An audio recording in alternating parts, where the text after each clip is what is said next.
सरकार ने मीटिंग की है? सरकार 15 दिन में मीटिंग करता है। हाँ। और जब मराठा महाराष्ट्र का रास्ते पे आता है, एंशन करता है, आंदोलन करता है, तब सरकार को मराठा आरक्षण की याद आती है। मैं तो बोलता हूँ, तुम जब कुर्सी पे बैठे तुम्हारा कर्तव्य पार पाड़ो ना, हमें आंदोलन की क्यों जरूरत है? हम आंदोलन न करते, तुम लोकशाही कायदे की पायमल्ली मत करो ना। तुम सत्ते पे बैठते तो आंदोलन करते, आक्रामक हुआ, तोड़फोड़ हुआ, इसके बाद वो सरकार, केंद्र सरकार हो, राज्य सरकार हो, बैठक लेते। ऐसा बैठक लेके 2 घंटा चर्चा करते, दिशा बोल करते, और हम कितने बरस उसकी राह करेंगे। इसलिए अभी मराठा आक्रामक हुआ है, तोड़फोड़ नहीं करेगा मराठा, मेरे महाराष्ट्र का कोई जायफोड़ नहीं करेगा।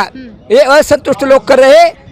हम आज के बाद जाहिर करूंगा, राष्ट्रीय जनहित मराठा कुणबी शेतकरी संघटने के वास्ते मराठा तमाम समाज बांधवाच्या वतीनं मी जाहीर करतो, महाराष्ट्रातल्या ज्या मराठ्यांनी पाठिंबा देऊन मराठ्यांच्या आरक्षणासाठी मदत केलेली आहे त्यांचं मी मराठा आमदारांचं कौतुक करतो।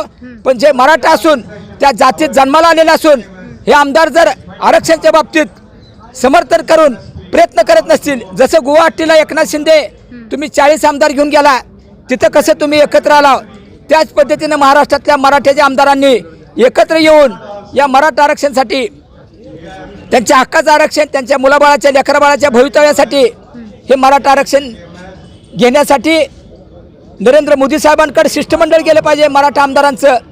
ह्या सगळ्या पक्षात मराठा आमदार भरपूर आहेत, ज़्यादा संख्या है मराठा आमदारांची।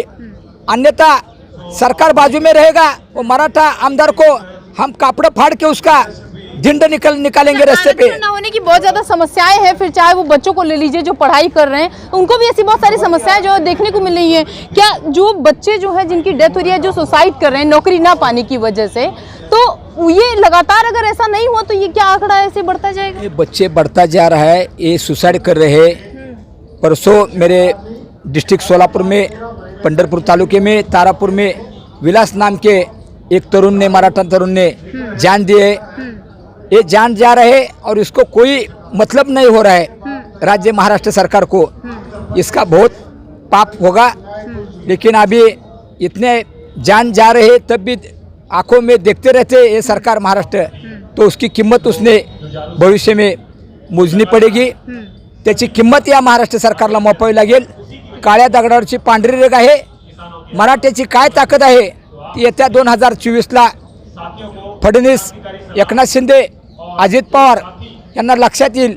त्यामुळे वेळ गेलेली नाही, लवकरात लवकर त्यांनी मराठ्यांना कायदेशीर जाहीर केलेलं शब्द दिलेला एकनाथ शिंदे साहेबांनी पाळावा।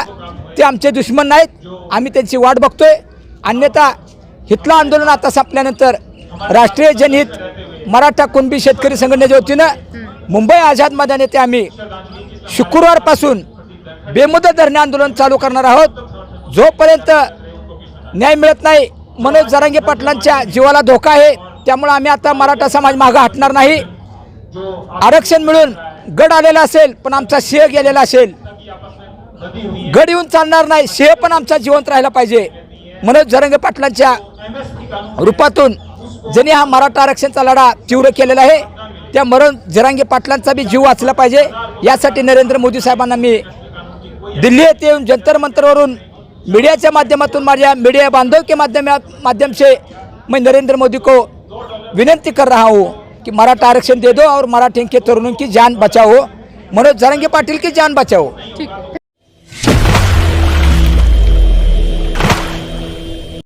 1 सितंबर से महाराष्ट्र में जो आग जो उठी लोगों के बीच, मराठाओं के बीच, और उन्होंने अपने अधिकार के लिए वहां पर अपनी मांग रखी, लेकिन पूरी तरीके से उनको जो है उस तरीके से पीछे हटाने की कोशिश की गई, जिसमें जो है इनकी पुलिस से झपेट भी और बहुत सारी ऐसी चीजें हुई। और अब वो आग मराठा से उठकर यहाँ दिल्ली आ पहुंची है और ये कह रहे हैं कि हम अपनी मांग जो है वो लगातार रखेंगे, सरकार से मांगेंगे। बात जो है ये पूरा मसला हम आपको बता दें 2018 से जुड़ा हुआ है, उसके बाद सुप्रीम कोर्ट ने 2021 में उसको रिजेक्ट कर दिया, खारिज कर दिया।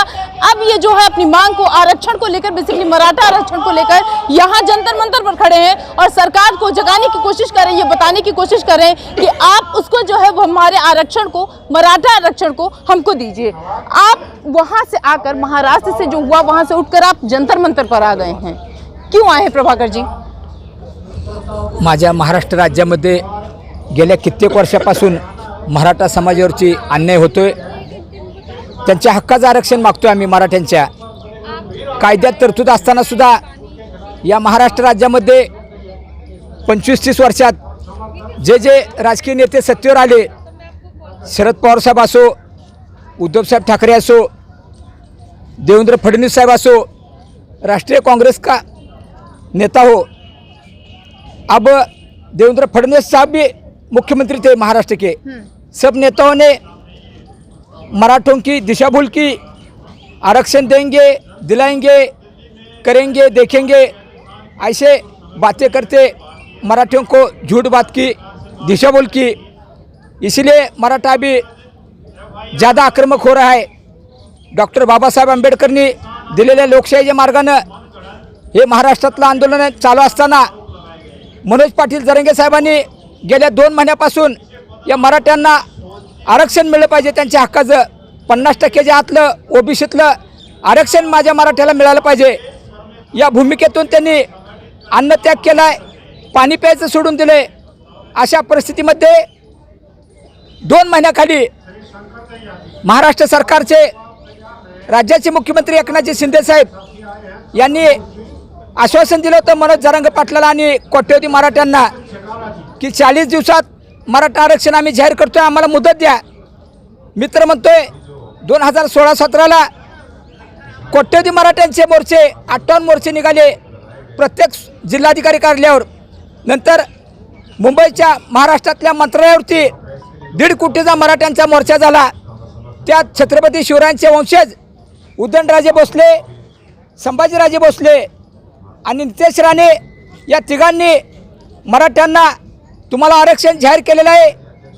देवेंद्र फडणवीस साहेबांनी स्वतः मुख्यमंत्री असल्यामुळे तो निर्णय घेतलेला आहे असं सांगून आश्वासन देऊन 1.5 कोटी महाराष्ट्रातला मराठा मुंबईमध्ये गेल्यानंतर त्यांची दिशाभूल करून खोटं आश्वासन करून देऊन माघारी पाठवलं.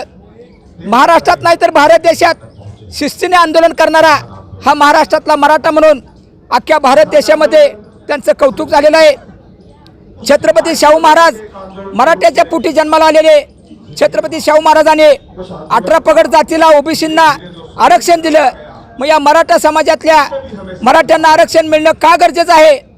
300 एकर जमीन असणारा मराठा सध्या 2 एकर 3 एकरावरती आलेला आहे. अशा परिस्थितीतून मराठा वाटचाल करतोय.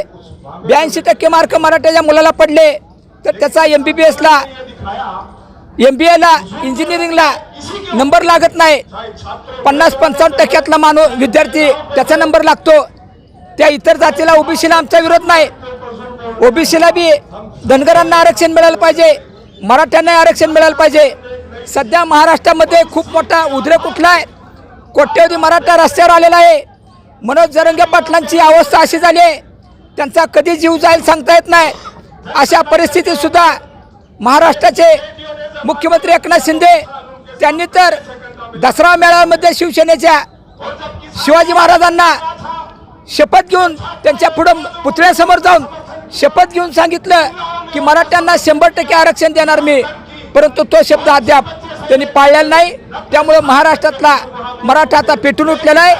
महाराष्ट्र सरकार मराठा आरक्षण देण्यासाठी खोटं बोलून सतत आम्ही आरक्षण देणार आहे असं खोटं बोलतात, पण अधिकृत आरक्षण जाहीर केलं नाही. प्रभाकर जी, आपने ये ड्रेस पहन रखी है, अगर हम देखें तो ये जाट का ये क्या है, मतलब ये क्यों पहन कर आए? ये वनवास आहे महाराष्ट्रातल्या मराठ्यांचा वनवास चालू आहे. आरक्षण न मिळाल्यामुळं त्यांचा वनवास कधी संपतोय ह्याचा अंदाज लागत नाही. प्रभू रामचंद्रांनी बी 14 वर्ष वनवास केला होता. महाराष्ट्रातल्या मराठ्यांना 50 वर्षापासून वनवास करावा लागतोय.